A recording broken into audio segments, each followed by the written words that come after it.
This is a ManeHustle Media podcast.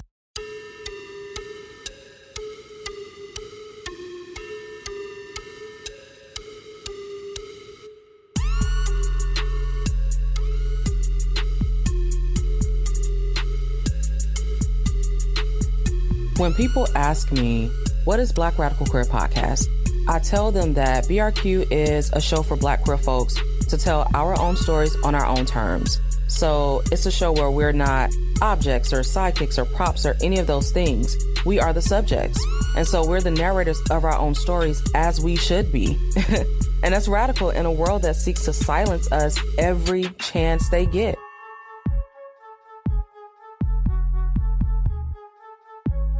All the way from the A, you listen to my favorite lesbian on BRQ. Hey, stay locked in with your favorite lesbian on Black Radical Queer. Yeah. Hey y'all, this is Javia Nicole, aka your favorite lesbian, and you're listening to Black Radical Queer Podcast, our stories on our own terms.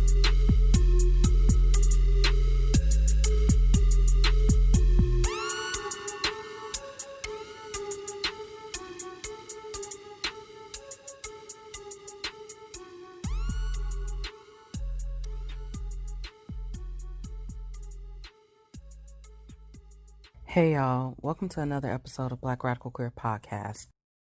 So I mentioned in the anniversary episode that kind of in the year ahead for BRQ, I wanted to focus more on current events. So this episode is going to be me talking about some current events. And I've done something like this before, but this is something that'll become a more regular part of BRQ because it's something that you all have expressed interest in.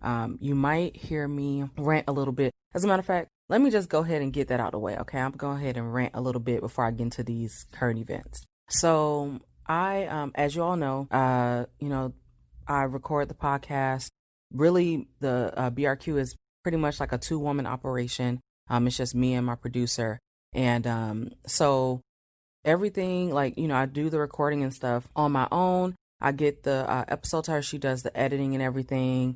We do it like that. But the thing is, it's not like either of us have a studio. So we're, she has 50 Lamb shows and I have BRQ, and we're recording this at home or wherever, just in a regular ass space. And so that means that we have to deal with all of the things that come with recording in a regular ass space. So that means we're just at the crib, we just at home. And so there's a lot of downsides to not having a studio space or even a converted space, because you have to, kind of contend with regular life shit. So for instance, I live with my wife and my sister-in-law. And so, we have a dog. And so we have to coordinate, if I know I need to record, I try to do it at a time when I'm home by myself, because I don't want to inconvenience them, in terms of them keeping their volume down, or plus we have a dog and she's big and she's noisy. So there's that, and I don't want to inconvenience them. But there's also, before I started my current job, I was working a job that was pretty flexible, and I spent a lot of time working from home, especially toward the end of my time with that job. So I had some time to myself where, after they left in the morning, I could record. So that had become my recording time, is after my wife and my sister-in-law were gone, and but while our dog was still asleep. So I would just use that little chunk of time early in the morning to go ahead and record and, just knock it out then, so that I wouldn't inconvenience them or have to ask them, hey, can you turn down the TV, or can you be mindful of, opening and closing the doors or whatever, or flushing the toilet or turn on the shower, close. And then I close all the windows because I live by the airport. So yeah, I have to be mindful of all that stuff, and I don't like inconveniencing them. So I was like, okay, great, I can get this done while they're not here. But now that I switched jobs, or I have a new job, our schedules are pretty much the same now. There's some slight variation, but we work, Monday through Friday. We all work full time or whatever. So we're pretty much here around the same time, kind of leaving out around the same time in the morning and getting home around the same time in the evening. There's only about an hour difference in between, an hour variance in between, our schedules basically. So I can't do that same strategy anymore of recording in the morning. So I just have to go back to what I was doing before, which was scheduling specific time to record on the weekend. Then I have to wait until either they're both out the house, or, they go and take the dog out somewhere, which is what happened today, or just whatever. Like, there's so much like logistical things I have to consider in order to be able to just have the quiet time to record. So then when I finally get the space to myself, or let's say everybody is, like everybody's here, but it's calm, it's, quiet. They're like, in the living room watching something, but it's not too loud and I could go ahead and record. Then I have to consider the issue of the noise outside because I live by the airport and my neighbors. And y'all, out of everything, I would say that, we're figuring out the logistical stuff. It can be irritating or frustrating, but, they're both pretty supportive. So it's not like they give me a hard time about it. It's just sometimes trying to manage, doing everything I need to do on the weekend, plus coordinating with them, blah, blah, blah. But that is what it is, plus just having a dog. But once that's coordinated, then I have to think about my loud fucking neighbors. Y'all, my neighbors are loud and noisy, and it's just ridiculous. And they're below me, and I can just hear them so well. And so I'll try to like wait sometimes until they've, calmed the fuck down. But because their noisiness and I don't know if they're bowling, wrestling, or a combination, because that lasts so long and it's so sporadic, I can't really predict like, oh, well, at this time, this is when it gets quiet. No, you just never know. It's like open season 24/7. So you never know when it's going to be ridiculous. And today's one of those days where I was trying to wait it out and it was just too noisy. So anyway, I say all that to say, there may be times where you all hear like some background things because they're fucking noisy. Y'all, it just irks my soul. Like, it's because it's like the level of noise is just ridiculous. It really does sound like bowling, moving furniture, doing cartwheels and backflips. I don't know. It's a combination of things and it's ridiculous. So it's very frustrating. But for those instances where Charmaine is not able to cut that out, because it depends, like I might hear it in the midst of me talking or something, then you all might catch that, or you might have already noticed. So yeah, that might be something you've already noticed, but y'all, that shit's frustrating. Okay. So that's my little rant, because that's really, when you're like a small operation and, we're up and coming or whatever, we just have to make do with what we have. And that's just like the consideration. And I mean, Charmaine deals with the same issue because we both live in apartments in fucking Los Angeles. So it's noisy and we both have very noisy neighbors. So it's just like, we try to bring you all the best quality that we can. And I know, there may be some fluctuations, but that's because we're trying to account for all the environmental things that we don't have control over, because we do not have a soundproofed controlled studio space where we can just block all of that shit out. I wish we did. That's the goal. We need to be able to afford it, but it's just really frustrating. Okay. So that was my little rant/venting, because y'all, that's just aggravating. But I'm going to move on to what I actually want to discuss for the episode. So, so there's, a few current events I want to focus on. We didn't talk about, but one of the things that I want to focus on is that this is the anniversary of the Stonewall riots. And this weekend that I'm recording. So by the time y'all get this, it'll be like, a few days after, but still close enough. But it's a very important time, and it's the 50th anniversary, y'all, because that was back in 1969. So to me, it's just, I don't know, it just really made me pause and think about like, oh, well, kind of how far we've come, but also how things are in a lot of ways the same. And something that I saw circulating a lot about, the anniversary this year is that a lot of queer folks were just talking about this idea of reclaiming pride, because they feel like it's been co-opted and, taken over by corporations and by police and by straight folks too. And there's been so much of that going on, and I definitely agree. I've been to Pride before. I went several times when I still lived in Atlanta.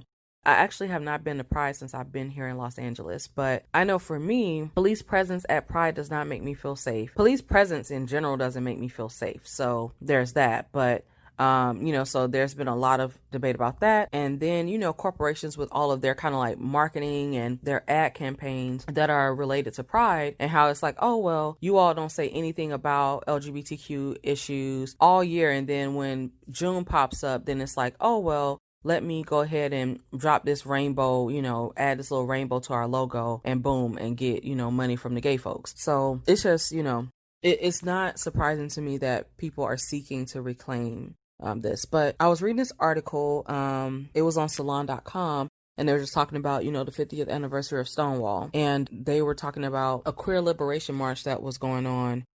Because they were saying that basically the pride celebration and like the marches and stuff that happened has lost kind of the essence of what it's all about. It's about that rioting, and especially, when you're thinking about rioting against police, but then, having police involved in this celebration, there's a disconnect there, right? So it really doesn't, make sense to me. And I mean, even though we have been commemorating Stonewall with a celebration, I mean, that's just not what it started out as. It started out as a riot, as a way to fight back. So, we've, in a lot of ways, the spirit of that has been diluted by police presence and by corporations. So that's why, folks are really not feeling that, and I don't blame them. So one of the quotes from the article says, in recent years, a group of activists began marching as a resistance contingent in protest of the huge role that corporations and police have come to occupy in the annual Pride March. So yeah, so it's like there was the Queer Liberation March was organized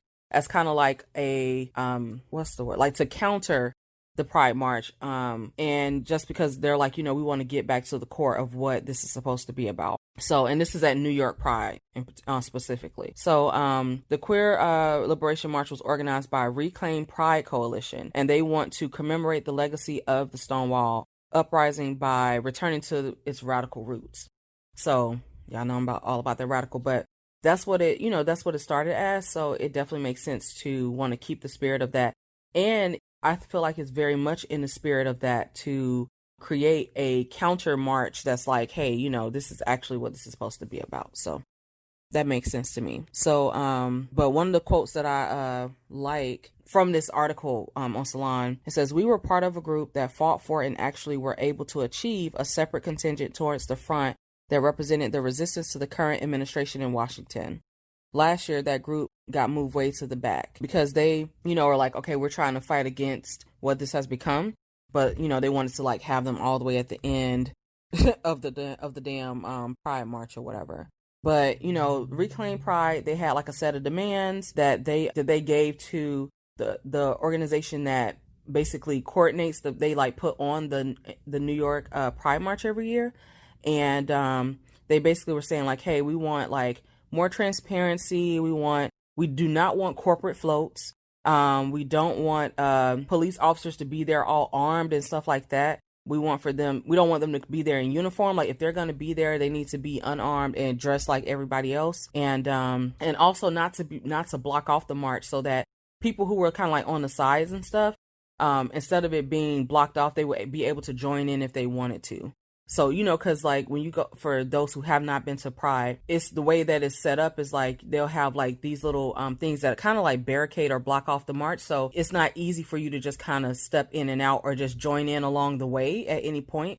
And so that's something that they had an issue with, that they were just saying, okay, well, let's adjust that so that folks can just kind of jump in. But that organization, they refused, they rejected their demands. And so Reclaim Pride was like, well, since y'all rejected this, we're just going to create our own counter march because we don't agree with what you're doing. So that's, kind of what's going on with that. And I think that it's fitting. I mean, the reality is Stonewall was about resistance. And so for Reclaim Pride to be resisting what Pride has become, I think is totally appropriate. I think it makes sense because that is truly in the spirit of Stonewall, to kind of protest against what has become the status quo. And because Pride has been so commercialized and so commodified, it has become this thing that has strayed far from what it actually is supposed to mean. And I know for me personally, that is why I don't really participate in a lot of Pride stuff. At one point in time, I did when I was a lot younger, but now I'm like, you know what? I'm grown. I know who I am. Like I have Pride year round, and I don't want to just have rainbow shit thrown at me. I don't want to be pressured into buying rainbow things. Like it just, to me, has become a lot about that. Like, oh, well, this store has like Target, has like a rainbow section or whatever. Or now Disneyland is doing this and Coke is doing this. And it's just, that doesn't move me. It doesn't move me. And I don't feel like it speaks to the spirit of what it should be about. I think that in the spirit of resistance by me choosing to live my life and, resist, exist as a form of resistance. I think that is much more in the spirit of pride than buying a bunch of rainbow stuff by companies who don't put money into policy or anything that actually impacts our day-to-day lives. When that parade is over, when that festival is over, then we go back to being discriminated against by those same corporations and, all of that. And in terms of police presence, police, have such a long history of targeting LGBTQ people that, to me, it just makes no sense to think that it would be a good idea to have a huge police presence at a parade whose core is based in rioting and, resisting police and fighting against police brutality. So that just doesn't make any sense to me. So yeah, anyway, but if you don't know about the Stonewall riots, then make sure that you just do some research. I'll include, of course, in the show notes, I'll include a link to that particular article that I was referencing, but you can always, just Google Stonewall Uprising or just Stonewall riots or Stonewall in general, and you'll pull up some information that'll kind of give you more, so you can learn more about it. You can find out who Marsha P. Johnson is. You can, just see what it's all about. It's a very important part of queer history and Black queer history. And please believe, of course it was Black queer folks on the front lines of that, and queer folks of color on the front lines of that. So yeah, that's definitely our history. All right. So speaking of Black queer folks and especially, Black trans women, because Marsha P. Johnson, something I mentioned and something I'll periodically mention is that, Black queer women, Black trans women are facing so much targeting and so much brutality, and they're being decimated, at such a young age. Like we're seeing that our Black trans sisters are not being able to make it out of their 30s. If they even make it to their 30s, they're not being allowed to live, let alone thrive. And it's really, it's disgusting, it's disheartening, and it's something that we definitely have to constantly take notice of and make sure that we're trying to do our part to help protect them. So I was actually reading an article, but then I was trying to find a link so I could share it with y'all, but I can't find it. And it was an article that was from a publication in the UK, but they were talking about, deaths of Black queer women. It was either Black queer women specifically, or they may have said queer women of color in the US. They were, talking about that. But I was just thinking, this is always on my mind because there's always a story in the news about a Black trans woman that has been murdered, or about a trans woman of color that has been murdered. Like, it happens on a weekly basis. And one of the most recent articles that I saw was about Brooklyn Lindsay. And something I want to do is, these stories are so frequent, and, I want to be sure to actually name these women and acknowledge hey, this is what happened to them.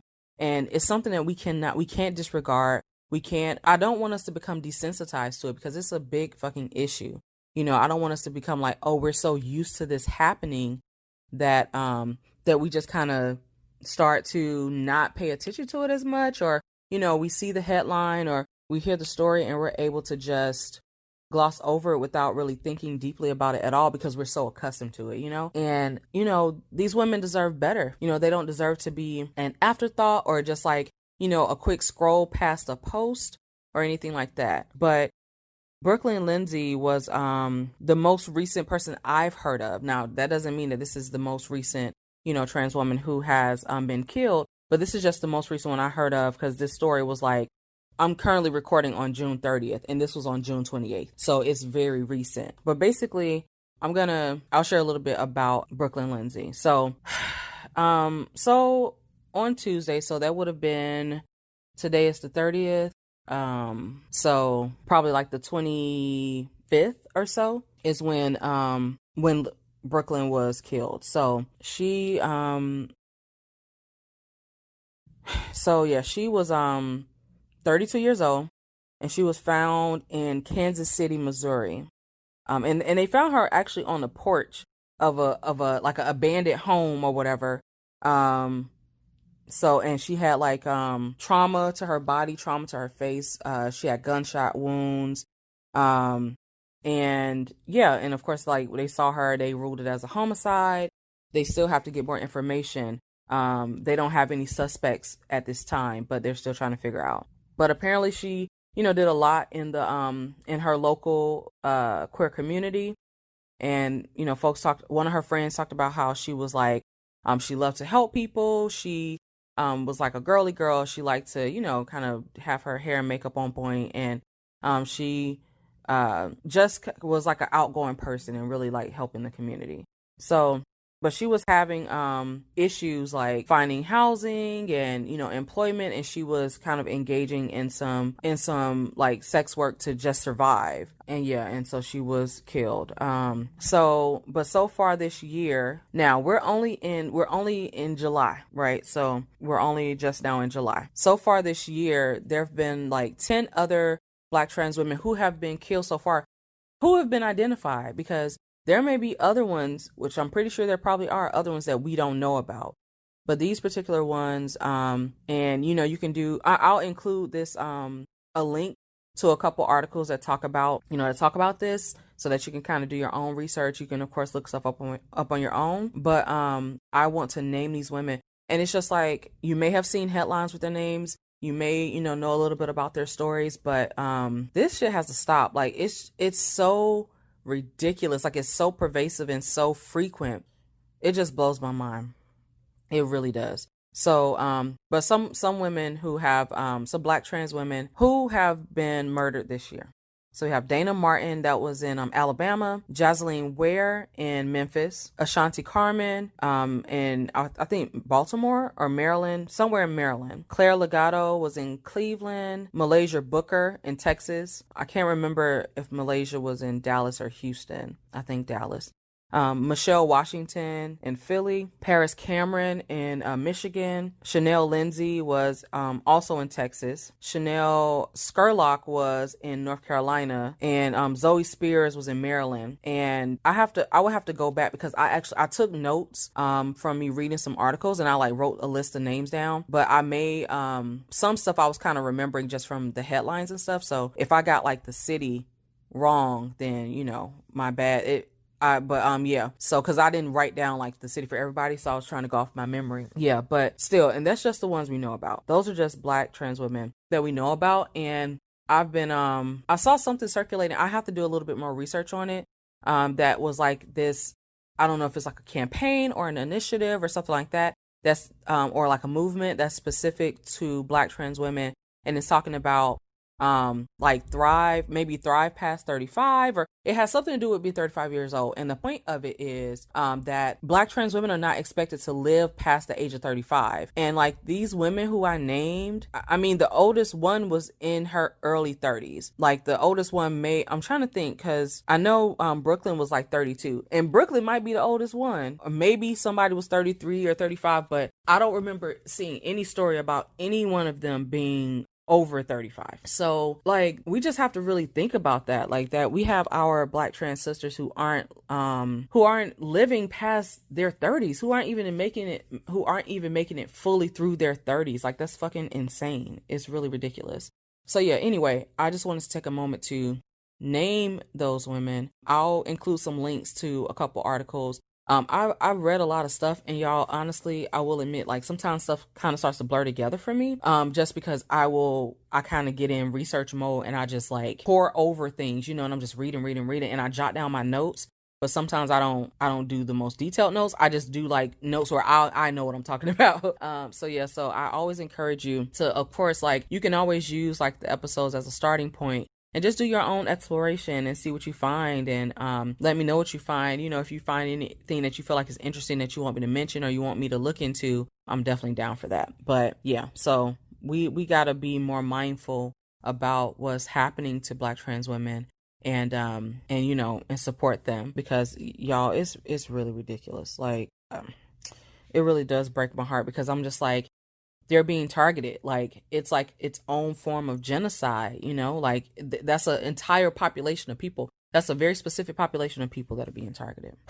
Okay. So, since we're talking about basically targeting and discrimination, another headline that I saw recently actually has to deal with the Department of Health and Human Services. So there was an article I read, and y'all, some of y'all may have actually heard about this already. So basically, there was like this whole like controversy around folks who like they don't want to have to serve or provide services to LGBTQ people if it goes against like their religious or moral beliefs or whatever values or whatever. And so that's what so the Department of Health and Human Services there was like this conscience rule, and that's what all the controversy was around. The conscience rule was like basically these folks don't have to provide these services or whatever, or these products or whatever to LGBTQ folks if it goes against their conscience. So that was, kind of going through the works, and a lot of it was like,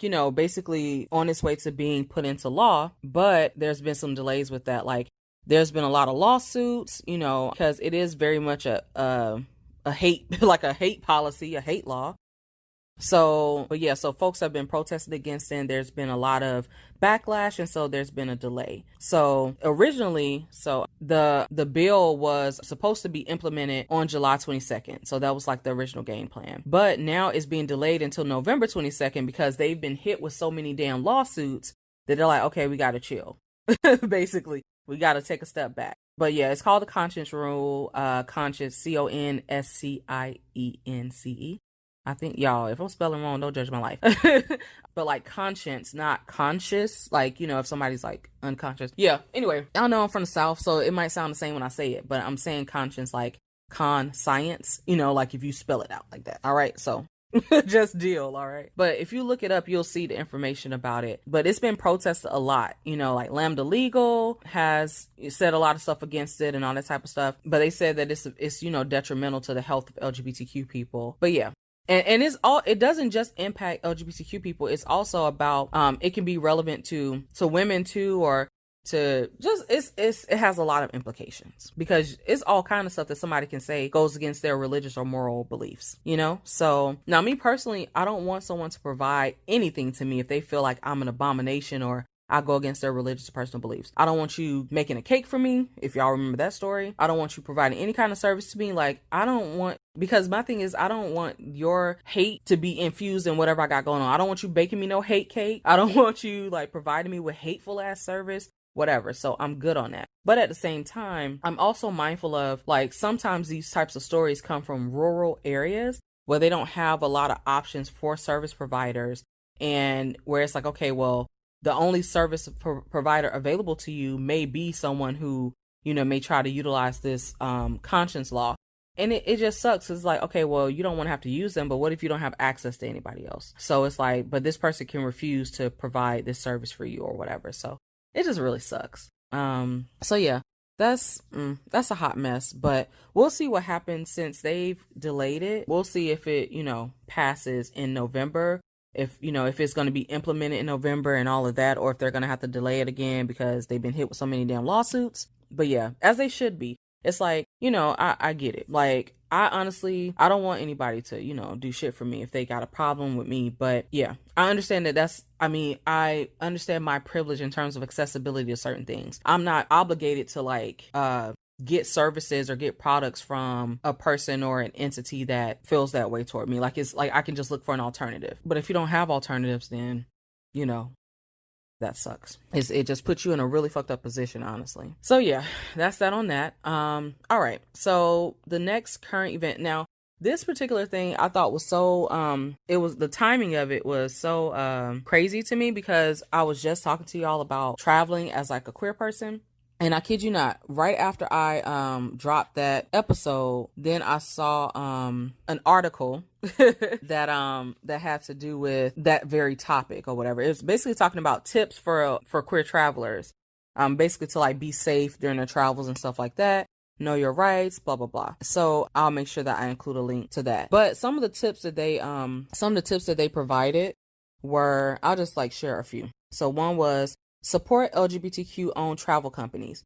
And it's something that that my wife and I have talked about a little bit on the episode, because we were saying we had never used them before. I've heard of them, but whenever I see the advertisement and all that kind of stuff, they just always look so white. And another thing that I noticed too is they look very it's like not just whiteness but thin whiteness too. And so I'm a fat black woman, so it's like that I don't see myself in that, I'm just like, just because we're both lesbians or we're both queer or whatever, that's like where the commonality begins and ends. So yeah, so I've never done this, but at the same time, so I'm not going to say that it's not a good option. I don't know what people's experiences are like. So if anybody has had experience using like a LGBTQ owned travel company, like, or done like say the Olivia cruises or something like that, then let me know, because I would love to know about the experience. I've never done it, so I can't really speak on it. All I can do is speak on what has prevented me from doing it. Like, that's really what has made me not do that kind of stuff, because whenever I see it, it looks pretty white. And I've seen like smaller groups, like let's say a Facebook group that's queer people of color or Black queer folks, or like Black lesbians and stuff like that. So I just haven't done anything with them either. I tend to just kind of do stuff with my people. I already kind of have like a little contingent of Black queer women and Black queer folks. So yeah.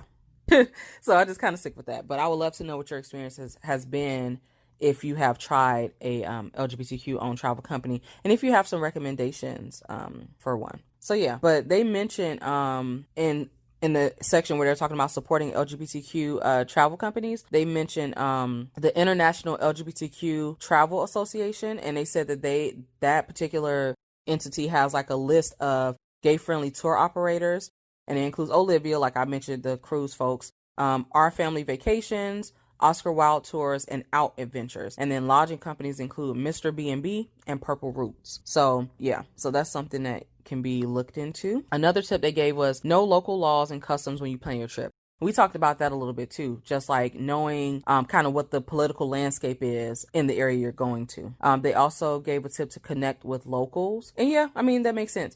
I mean, I think that if that's something you can do in advance, and maybe like on Facebook groups, or kind of utilize social media to your benefit in that way, then, you can kind of maybe meet some folks and then link up with them in person. And then another tip they gave was to manage your coming out experience on your own terms. So you get to decide, kind of like how you disclose, or if you even disclose your sexual orientation.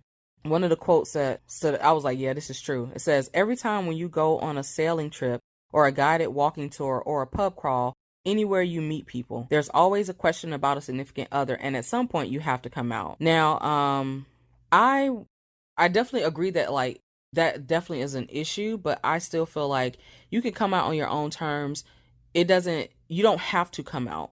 If you prefer not to, then I don't think you should. And I don't come out in every single situation. I just kind of use my best judgment. So anyway, but yeah, so I'll include a link, and you can like check out this article. You can also, the thing I do like about it is that because they talk about other resources, you can use this article as kind of like a jumping point, and you can like go to the other things they mentioned. So I'll include it in the show notes, so that way you can do that. That's really what I liked about it. But I thought it was kind of funny that I saw it pop up on my news feed maybe like the day after I recorded the travel episode. So I was like, okay, I see what's up with this. And another thing I want to mention too is that I think I may have mentioned this on the episode, but I do recognize that a lot of travel things cater to gay men more so than lesbians. And then the things that I do see that caters to like lesbians or just women in general, a lot of times tend to be really white. So we still got a ways to go, but some stuff is out there, so you can always kind of do some research. And one of the things I did find, so a couple things I want to mention in terms of travel too. Some places that might be good to go to. I saw this article that popped up on my feed because I'm always like scrolling through trying to see what comes up, see if anything's interesting to share with y'all. But I saw an article that was from blackgirlnerds.com, and it was about 6 historically Black beaches to visit this summer. So I thought that this was like also a good thing for travel, because it's like, okay, at least these are historically black beaches or whatever that can be checked out. So here are some historically black beaches. So one of them is Highland Beach in Maryland. So you can check that one out. There's also American Beach in Jacksonville, and they list like a few of them. They list 6. So I'll let you, go to the article. I'll just mention 3. So the first 2 I mentioned, and then Oak Bluffs in Massachusetts. But check it out, check out the article so you can see some more and see if you want to visit one of these historically black beaches over the summer. So there's something. And I feel like that could be a cool little tour kind of for you to like structure for yourself. Like, oh, I'm going to do a black beaches tour. So I just kind of like that kind of stuff.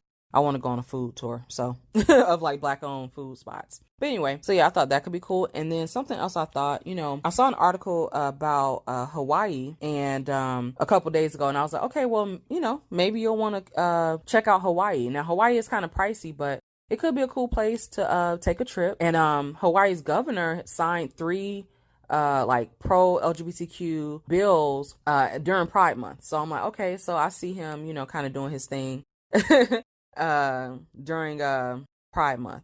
So the 3 bills that he signed into law were he signed a bill that's like bans the panic defense. So I don't know if y'all know what the panic defense is, but it's like basically somebody saying like, oh, well, I saw like this trans person or this queer person and I got so worked up that I panicked and like shot them, or I panicked and attacked them. It's like a kind of like a self-defense. It's a self-defense defense, a self-defense defense, but it's like rooted in homophobia and transphobia. It's some bullshit is what it is. So another bill that he signed into law was a conversion therapy ban. So for those of you who don't know what conversion therapy is, it's like they use all different kind of methods. Sometimes it's religious things, sometimes it's shock therapy, all kind of stuff to try to make somebody not be gay. It's like to convert them from homosexuality or whatever. It's supposed to like, for some, it might be like a pray the gay away type of thing, and they have you in like a religious type of camp. They may do shock stuff. They may try to do behavioral intervention and stuff like that. So yeah. And then the other bill that he signed into law was one that will allow a non-binary gender marker on state ID. And we actually have that here in California. And I saw, which I knew, but then when I started doing the application, because I have to get my ID since I's married now, I need to get my and I need to get my California ID. I still got my Georgia ID. I saw they had that as an option, that they have like non-binary as option or whatever. So now Hawaii does too. So yeah. So now but apparently it's like Hawaii, California, and it's like I think 14 other states that have non-binary as an option. So yeah, so that's good. And his reasoning behind doing this was, he said that, Native Hawaiians were very inclusive and they celebrate all different types of gender expression that are not just male and female. So he feels like, it's in that spirit, like, okay, this is like how it should be anyway. So yeah, that's that. So if y'all want to, if you're looking at some places to travel, since we were recently talking about travel, then you can always go to some historically black beaches. Get your melanin popping, put on some sunscreen, and be out there all shining and glistening. You can check out Hawaii. There's just a couple places, but I just thought that was those were cool because we were just talking about travel. And the last thing that I wanted to bring up in terms of current events is Pete Buttigieg. I think is how his name is said. Look, if I'm messing up this man's name, y'all just bear with me. So Pete Buttigieg is of course like one of the presidential hopefuls, and I saw something pop up about him, and what caught my attention is because the headline was like, he's white, male, and gay. And I was like, oh Lord. And it was like, Buttigieg hits obstacles with black voters. So he's, trying to connect with the black folks, and he's been meeting with like different black groups and organizations trying to like, get their votes and stuff, and trying to just, basically tell them why they should vote for him. And so he's, the mayor of South Bend. He's openly gay, and he is a Democratic presidential candidate, and he's trying to get black folks to vote for him. I'm like, okay, whatever, do your political stuff. But the things that stuck out to me was, number one, like there's this like, what's the word? There's this stigma. There's a stereotype. One of those. A misconception. That's what I'm looking for. There's this misconception that black folks are inherently more homophobic than other people. And I may have mentioned this before, but that's some bullshit. I hate it. I hate that that's what what people are inclined to think. I think part of it may just be due to, okay, a lot of us who are black folks, we grow up, like immersed in blackness and in these black communities. So we mainly engage with black folks. So that is who we experience homophobia from. And so then we start to think that it's just like an issue that plagues the black community more than other communities. But black folks are not inherently more homophobic. So to say that basically he's automatically not getting the black vote because of him being gay is some bullshit. And then too, to be like, he's white, male, and gay. Black folks have voted for plenty of white men. So that's what I'm saying, like for them to put it like that. Historically, black folks have, because we've had plenty of white men win. So black folks have supported white men. So it doesn't mean that like that the black community is automatically an obstacle or automatically not gonna support him. Now, I don't care about him. I'm not checking for him or anything like that, but it just caught my attention because I felt like there was this the insinuation that, oh, well, he's really hit a tough spot because he has to convince black voters, and he's a white gay man. It's like, he's still a white man. White men, like, this is what they do, and the fact that he's gay is not gonna inherently make black folks more difficult to like persuade to vote for him than anybody else, because black folks are not inherently more homophobic. And that misconception bothers me a lot. It bothers me a lot. Like, if you're used to just being around black folks, then it makes sense to me that you may feel like black folks are inherently more homophobic because your experiences with homophobia have come from black people. But even though that's the case, that's because that's your particular perception based on what your world has consisted of. But just in the grand scheme of things, black folks are not inherently more homophobic. So yeah, that's honestly the only reason that caught my eye, because I saw the headline. I was like, okay, this looked like some bullshit to me, and I feel the type of way. So yeah, I was like, let me see. But anyway, so I feel like I've been talking for a minute, for a lot of minutes. What I'll do is, of course, I'll include links. Like I mentioned a lot of headlines. I'll include links to stuff, so y'all, if y'all are so inclined, you can go check out these particular these articles and stuff for yourself and just see, what there is to see. And if you see any other like headlines that pop up that you're interested in me talking about on the show, just send it to me. Like, tweet me, DM me, comment on Facebook, those kind of things, and I will check it out, because I think that current stuff is important too. And it's something that I will, I feel like it'll be a good thing to do at least once a month, to focus on current events. At least one episode out the month, just kind of be like okay, this is the July news roundup. This is the August news roundup, where we just like, these are the headlines that we've seen. And I would love to be able to get headlines from y'all too, so I can see what kind of things are popping up for y'all, and I can mention them too. Because a lot of stuff that I mention, it's like shit that I see pop up on my news feed or pop up on my Twitter feed, or just as I'm scrolling through the news, because I have like just the news like show up on my home screen in the morning. So I'll mention that, but y'all might be seeing some stuff that I'm not seeing, especially depending on where you are in the world. Because, y'all are all over, like literally all over the world. So in your area, in your part of the world, there may be some news headlines that are, breaking news, or that are really current, that I might not be seeing here, or even regionally, so definitely share those things with me. I'm very interested. I would love to learn more about what piques you all's interest and the type of news stories that you want to hear about. And I just want to know what's going on in your area. So yeah. That's just me. All right, y'all. So that's it for this episode. Thanks for listening to me. Y'all know that I appreciate it, of course. And yeah, until next time, read up on your news, but also take breaks when you need to, because this shit can get really overwhelming. Like, especially for me, when I see all these headlines about Black trans women and trans women of color being murdered, and it's so disheartening. It's really heartbreaking to me. They deserve better. And so sometimes I have to take a break, and I'm like, okay, I can't right now. Like, I can't look at this particular thing. Or I have also curated my social media so that I don't follow a lot of people who just circulate trauma porn and those videos of people being assaulted and murdered. Like, no. I don't want to see any of that. I don't need to see the body bleeding in the street to know that the shit happened. Those kind of things. So do your self-care, of course. Still center yourself in this process. But, we also should stay up to date on what's going on and constantly think of ways that we can support one another, because we are a community and we got to act like it. All right. So for real, this time I'm done. Thank you for tuning in to another episode of Black Radical Queer Podcast. And I'll holler at y'all later. Bye.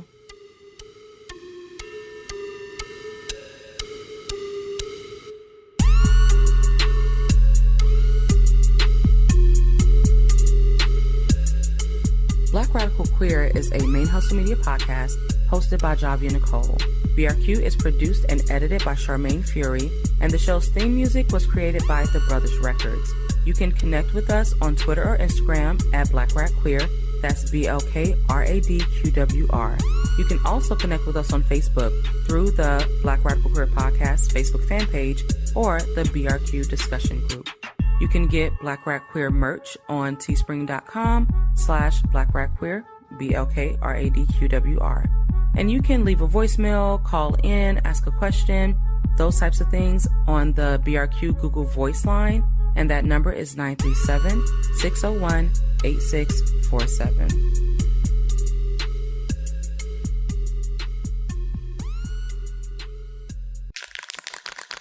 ManeHustle Media. Turn your side hustle into your main hustle.